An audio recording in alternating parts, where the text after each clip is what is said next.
Hi and welcome back to reviews, fixes and hacks, and what I've got here is a couple of diverter valve motors, and this has come off the actual diverter valve itself off a heatline boiler. Glowworm have the same motor as do many other boilers. The motors are one and the same. However, they do tend to fail. I mean, I've had a leak on the diverter valve end, which has been replaced. Here's the old part. So the innards of the diverter valve have been replaced. This is an old part that's been extracted. As you can see, most likely it's a lack of inhibitor and just general maintenance.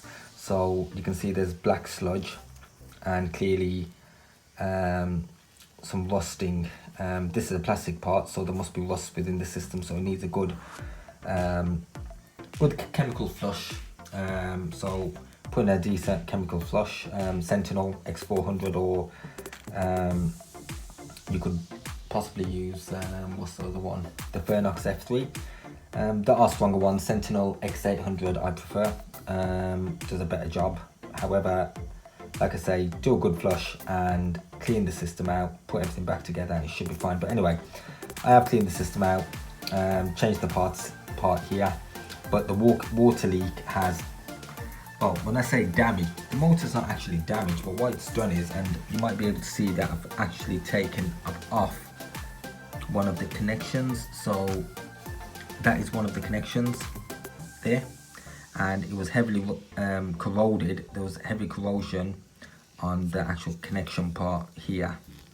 So on the actual connection part, don't know if you can see it there, but it looks quite shiny now, but that was heavily corroded with scale. And you can see the other part that it connects to, and that's still corroded.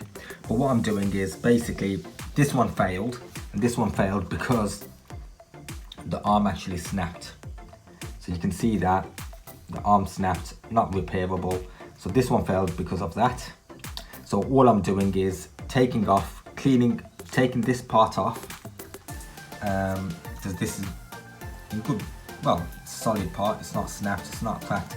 Just cleaned up the corrosion, and I will be putting this into this one, and then just leaving that as a spare for as and when required, basically.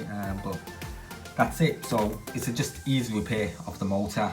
You can see that's corroded. So what I've done is I'm using this motor as it is, and then all I'm doing is replacing the damaged part of this motor with the decent part of that one. And the reason I'm using this one is purely because you can see the condition of that. It requires a lot more cleaning out and a lot more cleaning of the connections and connectors. I mean, the motor's perfectly fine, but saving yourself the hassle. This is in better nick, so I might as well just use the one that's in decent working order.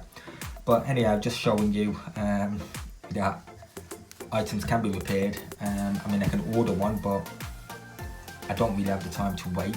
If I order one, I'll probably at the earliest get it at this sort of time. Now it's probably about 3:30, coming up to 4 o'clock. So if I order it now, I'm not going to get it by tomorrow. I'll probably have to wait till a couple of days, if not 3 days, for delivery. So instead of that, just fix it, put it together, and Bob's your uncle. Anyway, thanks for watching. Please like and subscribe.